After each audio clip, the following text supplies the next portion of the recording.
A lot of gardeners in Oklahoma have a great interest in our wildflowers or native plants. And we happen to be in a prairie that has just an incredible amount of native plants, a lot of wildflowers. We see all kinds of things out here. In fact, we could say there's a lot more diversity, probably more so than you would see in some of our other prairies and areas around the state. Well, joining us is Dr. Ron Tyrl. Steve, nice to be here today. Welcome to the program. Dr. Tyrl is a botany professor at OSU, and Dr. Tyrl, why is there so much diversity in this particular prairie? Okay, Steve, we're standing in the middle of a tall grass prairie that is cut for prairie hay once a year. And so we have conditions that are perhaps duplicating what it was like before Europeans arrived on the scene. The site we're at, as you look around you, is an area known locally as the Manning Prairie. Okay. It was purchased by the Manning family in the 1930s and has been maintained as a hayfield for the past several decades. Okay. It's kind of an interesting place and a little bit different from most prairie sites. And it's very comparable to ones that we have all around the state. Small tracts of land, anywhere from just a few acres to perhaps a quarter of a section or so. There used to be a railroad track along the north over here, and trains coming along often would set prairie fires that would maintain the character of the prairie, keep the shrubs at bay.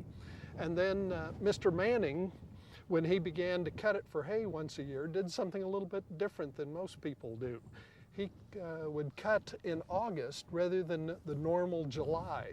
And as a result, a lot of the prairie species that we have here would have a greater chance to produce seeds and fruits. And so we have a tremendous diversity of plants. Okay, and as far as like livestock grazing, this area has never been plowed, and as far as I know, if cattle have been running here just occasionally. Okay. Many of the species that we'll see as we later on this morning are indicators that that's really in pristine condition. A lot of species that are species that would disappear if it had been heavily grazed. So a lot of these plants wouldn't be here because the cattle seem to love to relish them. They will come back and eat on them repeatedly. Yeah. Okay, so it's been pretty well preserved. Yes. Okay. Beautiful site, exciting place to be. Okay, well let's look at some of these plants. Right over here I see a wonderful little... Now here's something, several years ago when I saw this plant for the first time, I really got excited because I had only seen it before in the south central part of the state. This is Marshallia caespitosa, Barbara's buttons. It's a member of the sunflower family.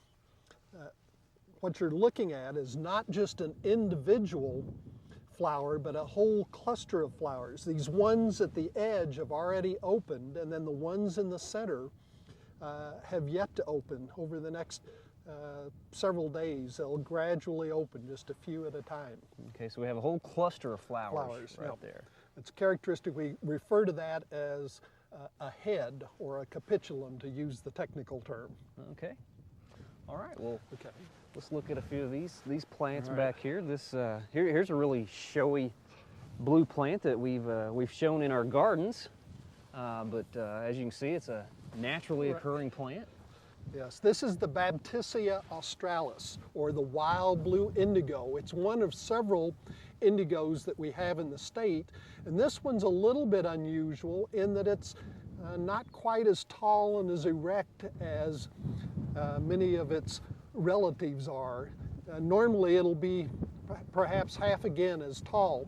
It's a member of the pea family, and it should be obvious by the rather spectacular pea-like flower, or papillinaceous flower, as we say. And that word comes from? If you'll think of the French, and my favorite, when I tell my students about this, I remind them of the movie Papillon with Steve McQueen and Dustin Hoffman. And if you'll remember, what Papillon had tattooed on his side was the butterfly. And you can see a rather fanciful resemblance to the butterfly, with a large petal known as the standard or the banner, then two petals to the side, the wings, and then two petals that are fused together to form a structure similar to the keel of a boat. Okay. And that's the papilionaceous flower. Well, right down here we have a little pale pink member of the, I think, the hibiscus family. Right. This is Callirhoe alcaeoides, the pale prairie mallow. One of the easiest families to recognize, the Malvaceae, with the stamens fused into a staminal column in the very center of the flower. Now, you said hibiscus. Everyone knows the hibiscus. Can you think of what other members of this family have this same sort of flower? Looks similar to the okra. Okra, definitely, which is also a member of the genus Hibiscus, and cotton, is a member of this family as well. If we're lucky, we'll find another one called the cowboy mallow, which has a magenta or wine cup that should be out here as well. Maybe we'll see one of those a little bit later. Right. Well, right back here, we've got some very showy plants. And Dr. Tyrl, it seems like we have a lot of this little plant, these little shrubs, little silvery colored shrubs. I mean, they're just everywhere out here. Okay. This one is not particularly exciting right now, but give it just a few weeks here and there'll be a beautiful deep purple blue cluster of flowers. It's also a member of the legume family or the pea family. And this is Amorpha canescens, lead plant. Lead plant. Okay. You can see where it gets the name lead plant because the leaves are covered with gray hairs that give it somewhat of a gray cast, a silvery gray cast to it. Now, like lead. It doesn't, yes, exactly. It doesn't look very exciting right now, but if a cow was out here, a cow would be this would be the equivalent of a Brahms ice cream sundae with extra chocolate and extra whipping cream on it. This is a plant that really is a good indicator of the grazing conditions.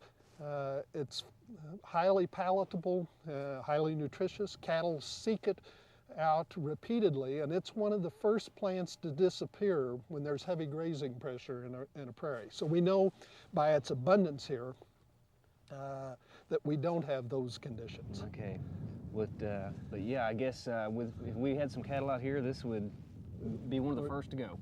One of the first to go. Okay.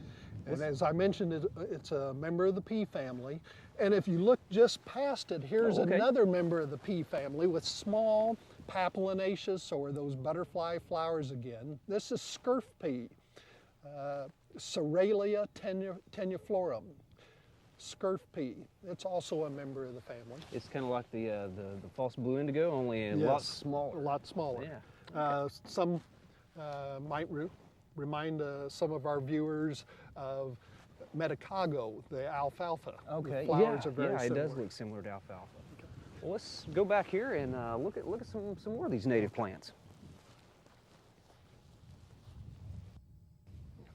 Well, Dr. Tyrl, we've been seeing this yellow flower a lot out here on the prairie. Which one is that? Okay, can't escape the family again. It's another member of the sunflower family, Coreopsis grandiflora, one of our tick seeds.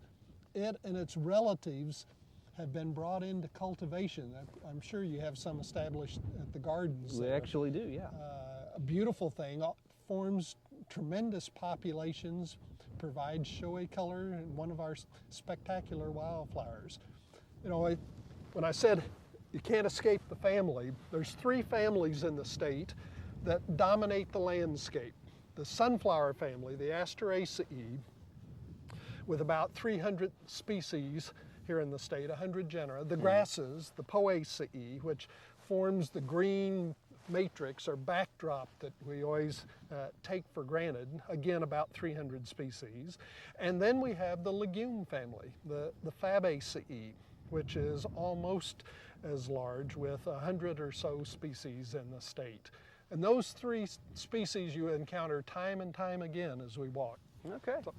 Well, Dr. Tyrl, this area right here kind of looks like a crop circle or something. Okay. Can you tell us maybe what we're looking at here? It's not a crop circle, but it is something that's rather interesting and a characteristic of our prairies of North America. Notice the change before I tell you what it is. We've come from our prairie grasses, and all of a sudden we've got a I'm hoping the color will show up here. Kind of a darker green, that's Spikerush, the genus Eleocharis. And then as you get into the center, and there's a little bit of a depression here, we have a buffalo wallow. A buffalo wallow. Okay, the bison that at one time dominated the landscape. These areas, there's probably a high level of clay in the soil, kind of a clay pan here, would come and to remove parasites and to have a good dusting and so forth, would get on their backs and wallow. And often these wallows will have a rather distinctive flora associated with them. Because they'll hold water, a lot of species that require a little bit more moisture will occupy them at various times of the year. And because the soil is often very tightly packed, different species will be present. So those plants that occupy this area are very appreciative that the buffalo came and made created a disturbance. Yeah. A natural disturbed area in the site. And if you notice, you can just tell by the color. Let me come out here and show you this.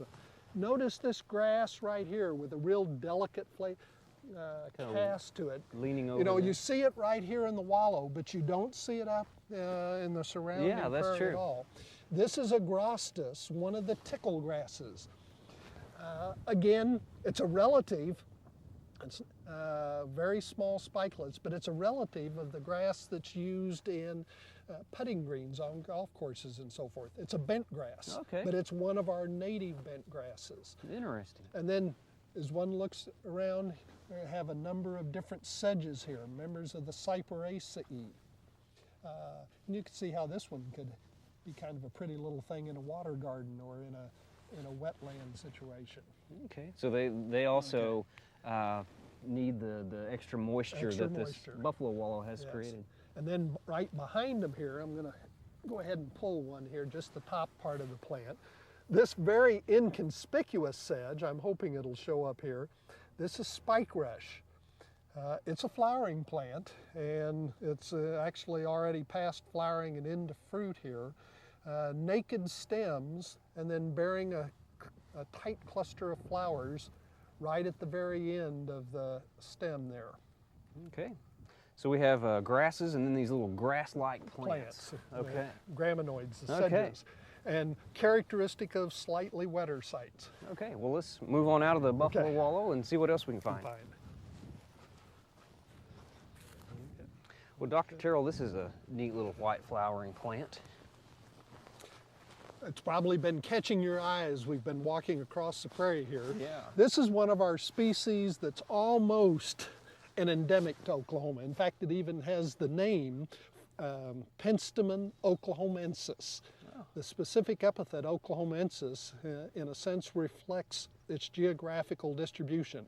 If it wasn't just for a couple of counties in Kansas and a couple of counties in Texas, this would be a true endemic, meaning found just within the borders of Oklahoma. That's incredible. At least we got to name it after our state. Yes. It's really a spectacular little plant, although it's not quite as showy as some of its relatives. It's a member of the Scrophulariaceae, the figwort family. Our viewers probably would recognize its relatives, snapdragon, for example, or foxglove, also another member of the same family. The common name often used for it is beard's tongue, and that's because it has 5 stamens. Now this one's not going to show it very well. 5 stamens, 4 are fertile, and 1, I don't know if I can get it out here or not, 1, you can see the yellow there. Little hairs. Hairs. It's a sterile stamen with hairs on it.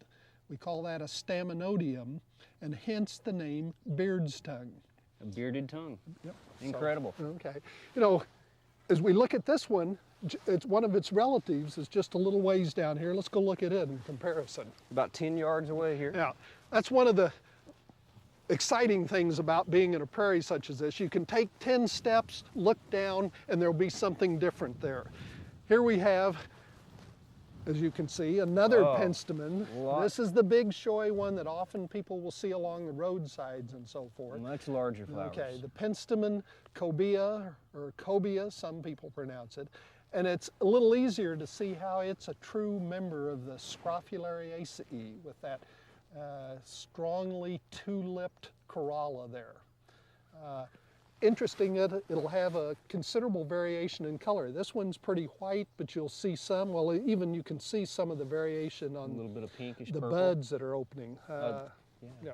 I love the coloration down inside the flower there, and it does look somewhat like a huge snapdragon. Yes, exactly. Well, the change is certainly noticeable as we come down the hill slope here. What we've done is we've walked over onto a north-facing slope here, and as you may be able to see is looking at the abundance of the grasses, they've started thinning out a little bit. Yeah. And as we go just a little bit farther, all of a sudden,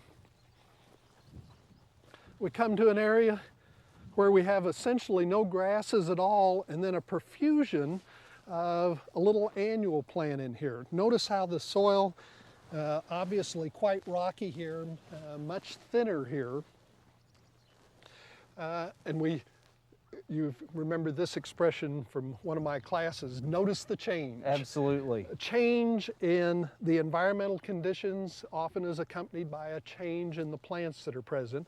And we're standing in the middle of a population of our state wildflower. I almost hate to step on some, because there's so many here. But they're so showy. Okay, Gaillardia pulchella. This is another member of the sunflower family. And can you see the little spider that's right there on those individual corollas? These three-lobed, what look like petals, the old loves me not, actually are three-lobed corollas, intact flowers, and there's a little spider right on one. Okay. And then in the center we have, and those are called ray flowers, or ray florets. Individual flowers. Individual flowers, okay. And then in the middle, not quite as showy, are the disc florets, or disc flowers. So again, we have the head here. A collection of flowers. And this is our state wildflower. Many people know mistletoe. That is now our state floral emblem. A taxonomist by the name of Doyle McCoy, many of our viewers are familiar with his Roadside Wildflowers of Oklahoma book. Got the picture on the front. He's the individual who almost single-handedly lobbied the state legislature to have this plant designated as our state wildflower a number of years ago. And it's certainly an interesting, most appropriate choice. We call it Indian blanket. It's also known as Mexican hat. It's also known as glad flower. Also known as come home husband be he ever so drunk flower. Incredible. Won't try to explain to you the story behind that last name, but many different common names for really a spectacular wildflower. And while we're seeing this one with somewhat of an orange, red, and yellow, there's tremendous variation in the hues that are produced by this plant. You'll find some that are almost yellow, some that are orange, some a deep red. Yeah. Well, I think this is much showier than the mistletoe. Yes. Well, let's see what else we can find, Dr. Tyrl. Well, Dr. Tyrl, our Oklahoma proven perennial for this year is a plant that was hybridized from one of our native plants, the Magnus purple coneflower, and it was hybridized from Echinacea purpurea. But this looks like a totally different coneflower. Can you tell us a little bit about it? This is Echinacea pallida, the prairie coneflower. A little bit different from some of the other members of the genus because it produces white pollen rather than the regular yellow pollen that we associate with the genus. And it is really quite an unusual plant. As you can see, just on this individual plant here, there's quite a bit of variation in the color of these structures. Now I'm going to quiz you. Oh boy. Just see if you've been paying attention. These structures around the edge, are those petals or something else? Those are ray florets. Ray florets, and entire flowers that we're looking at. In fact, we could go loves me not, pull them off, and we'd be pulling off individual flowers there. Not petals. And not petals. Or they're actually 5 fused petals together. And then as the heads mature, the ray florets will droop and give kind of a ringed appearance here. In fact, there's one right over here that we could look at. Oh, it's a little bit windblown. but you can still get the feeling for it in that the ray florets have drooped down, and then what's especially exciting, you can see right at the edge of the center of the head, here are individual disc florets that are opening and are getting ready to shed their pollen. And then eventually they, when fertilization occurs, the achenes will be produced and we'll have the next generation being dispersed. Okay. Well, Dr. Tyrl, if our viewers are interested in learning more about native plants and wildflowers, what do you suggest? Oh, I have just the solution. They ought to participate in some of the activities of the Oklahoma Native Plant Society. This was a group formed in the late 1980s to promote awareness of our state wildflowers. It comprises approximately 500 members right now, with chapters in Tulsa, Stillwater, Oklahoma City. And what we do is we get out in the field and look at wildflowers. We sponsor field trips at various times of the year throughout the state just to take people out and look at the wildflowers when they're in full flower. We have monthly meetings where people get together and talk about various aspects of wildflowers. It's really a dynamic organization. And we encourage people to participate. You don't have to be a member. We encourage you to be a member, but you don't have to be. But it really is a way to get out and to see wildflowers. Okay. In terms of contacting the society, perhaps the best thing to do is to go to the society's website, okay. Oklahoma Native Plant Society, and get at it that way.